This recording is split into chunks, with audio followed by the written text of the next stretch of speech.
थी गंगा कैसेट की प्रस्तुति।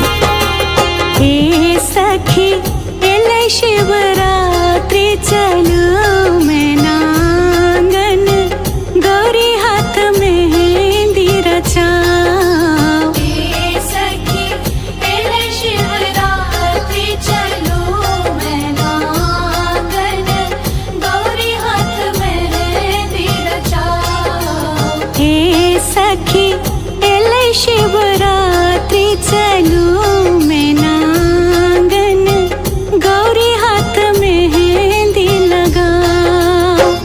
गौरी हाथ मेहंदी लगाओ मोरी सखिया, गौरी हाथ मेहंदी लगाओ। हे सखी एले शिवरात्रि चलो मैं नांगन, गौरी हाथ मेहंदी रचाओ। हे सखी एले शिवरात्रि चलो मैं नांगन, गौरी हाथ मेहंदी रचाओ।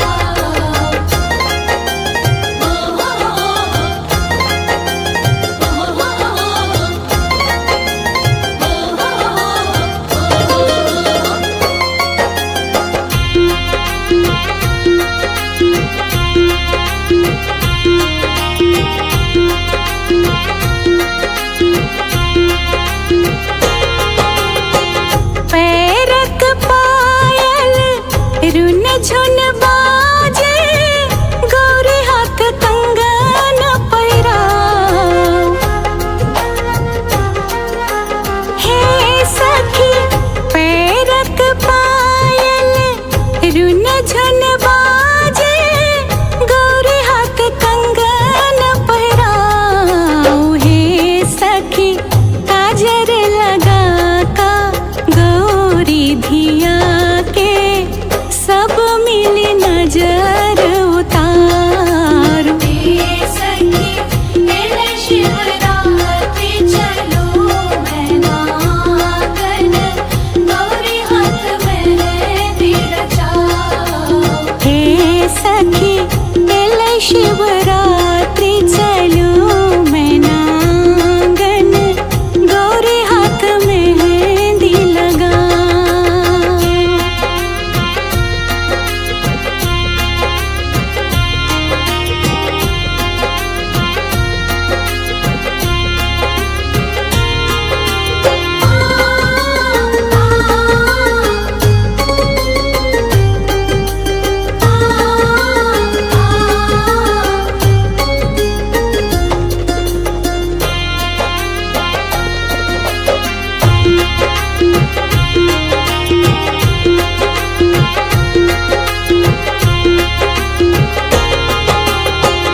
केश में गजरा इनका लगाओ, गहना गुड़िया सा सजाओ।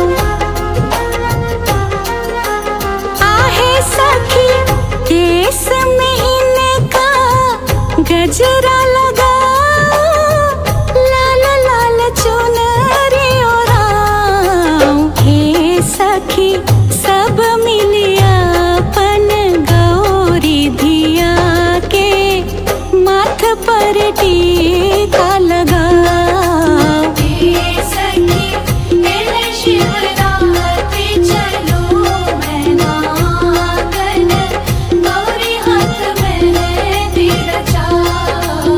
हे सखी एले शिवरात्रि चलो मैं नांगन, गौरी हाथ मेहंदी रचाओ।